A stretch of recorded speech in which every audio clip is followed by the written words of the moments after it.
বিশ্ব ব্যাংক ও পল্লীকর্ম সহায়ক ফাউন্ডেশনের অর্থায়নে এবং বাংলাদেশ সরকারের তত্ত্বাবধানে রিজ প্রকল্পের আওতায় পাবনায় জব ফেয়ার অনুষ্ঠিত হয়েছে। রোববার পাবনা সরকারি এডওয়ার্ড কলেজের মাঠে আয়োজিত মেলায় 40টির বেশি জাতীয় ও স্থানীয় নিয়োগদাতা প্রতিষ্ঠান অংশ নেয়। এতে অংশগ্রহণ করেন প্রায় 400 প্রশিক্ষণপ্রাপ্ত চাকরি প্রত্যাশী। অংশগ্রহণকারী প্রতিষ্ঠানগুলোর মধ্যে বিডিজব সহ দেশের বিভিন্ন খাতের প্রতিষ্ঠান মেলায় অংশগ্রহণ করেন।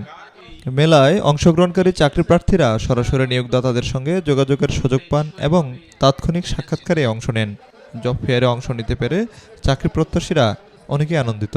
চাকরির জন্য অনেকেই অনেকভাবে খোঁজাখুঁজি করতেছে, তো এই কারণে এই মেলাটা হওয়ার কারণে আমরা আলাদাভাবে কোনো জায়গায় যাইতে হচ্ছে না। ওনারা নিজস্ব উদ্যোগে প্রত্যেকটা এনজিও, তারপরে অনেকগুলো কোম্পানি আছে, এগুলাতে আমরা কয়েকটাতেই সিভি জমা করলাম। আল্লাহর রহমতে নিজের যোগ্যতা অনুযায়ী যেটা হবে সেটা করবো ইনশাআল্লাহ। আসলে আমার কাছে মনে হয় যে আমরা যারা রানিং স্টুডেন্ট আছি বা আমাদের পাবনা জেলার যারা সাধারণ শিক্ষার্থী যারা অনার্স কমপ্লিট করছে তাদের জন্য একটা ভালো একটা উদ্যোগ। আসলে আমাদের পাবনা জেলাতে বেশ আপনার যারা হচ্ছে বেকারত্বের সমস্যা সমাধানের জন্য এটা একটা ভালো উদ্যোগ বলে আমার কাছে মনে হয়। আয়োজকরা জানান, মেলায় live CV review, career counselling এর পাশাপাশি প্রকল্পভুক্ত তরুণ উদ্যোক্তাদের পণ্য প্রদর্শনীর আয়োজন করা হয়, যা অংশগ্রহণকারীদের মধ্যে আগ্রহ সৃষ্টি করে।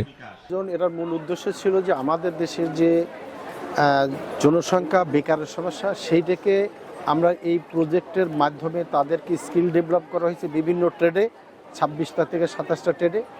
এইটা করার পরে তাদেরকে বিভিন্ন জায়গায় কর্মসংস্থানের জন্য বিভিন্ন কোম্পানির সাথে আমরা এটা প্রতিষ্ঠানের সঙ্গে আমরা যোগাযোগ করি এবং তারাও আমাদের যারা স্টুডেন্ট ছিল তারাও যোগাযোগ করছে, উস্তাদও যোগাযোগ করে আজকের এই আয়োজনটা তাদের কর্মসংস্থানের মূল উদ্দেশ্য যে তারা যেন চাকরি একটা পায়। রেস প্রকল্পের আওতায় সারা দেশে জব ফেয়ার অনুষ্ঠিত হবে। এর মূল উদ্দেশ্য হলো যারা আমাদের থেকে প্রশিক্ষণ গ্রহণ করেছে তাদেরকে উপযুক্ত প্রতিষ্ঠানে চাকরিতে নিযুক্ত করতে সহায়তা করা। আপনারা লক্ষ্য করেছেন এখানে বিভিন্ন প্রতিষ্ঠান এসেছে যারা আমাদের প্রশিক্ষণপ্রাপ্ত তরুণদেরকে নিতে চায়, চাকরি দিতে চায়। তো ওই সকল প্রতিষ্ঠানের সাথে আমরা আমাদের তরুণদেরকে পরিচয় করিয়ে দিচ্ছি যাতে তারা সহজে এমপ্লয়মেন্টের সুযোগ পায়।